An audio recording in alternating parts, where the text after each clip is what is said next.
حدیث کې راغلی دی وای کله چې دا آیت نازل شو وانذر عشيرتك الاقربين الله نبی ته ویل چې نبی خپل خپلوان دی وایراوه وای نبی صلی الله علیه وسلم دا قریش راجمع کړو حدیث کې دسی چې په عام او خاصه نبی صلی الله علیه وسلم عام قریش هم راجمع کړل او خاص قریش هم راجمع کړل او ورته ویلي چې یا بني كعب بن لؤي اے د كعب بن لؤي زمانو انقذوا انفسكم من النار د جهنم دور نه ورزان بچ کړئ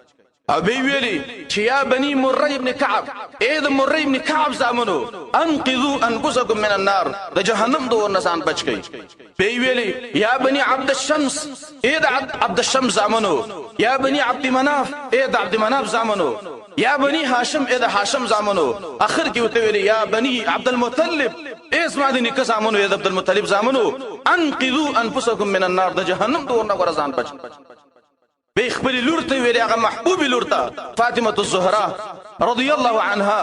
چې هغه په دنیا کې ولر د جنت زیره راغله د هغه نبی صلی الله علیه وسلم ویلي چې لوري که دنیا کې رانه سواړې رانه وی غواړه خو لیکن ګوره انقذي نفسك من النار د جهنم دور نه ورزان بچ ځکه ورزت ته الله د عذاب نشم بچ کوله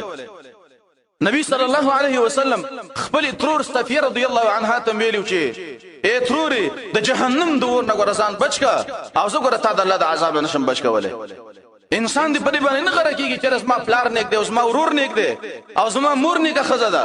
ګوره یو انسان بل انسان د جهنم نه نشي بچ کوله تر څو پورې چې انسان د سینې عملونه کوي چې خپل ځان د جهنم نه بچ نه کوي زمورونو د جهنم دا ور ځان ترایات کوي د جهنم دا ګرمایش ځان ترایات کوي او د دې د یری د وجه نه په دنیا کې وجړي او سترګونه اوخ کې توې کوي د جهنم د ور نه ځان بچ کوي زمورونو د جهنم ور ګوره ډېر سخت دی د جهنم ور دا لمبي ډېر سخت دي د جهنم د ور نه ځان بچ کوي نن منګه دنیا پسې مخه کړې ده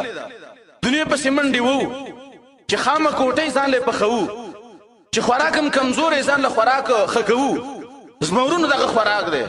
کچا ګډانو خړل او کچا سپورو خړل یو شان ژوندۍ په تیریږي خو لیکن ګوره د جهنم د ور نه ځان بچ کوي چیرته د جهنم د اور مستحق ځان ونه ګرځوي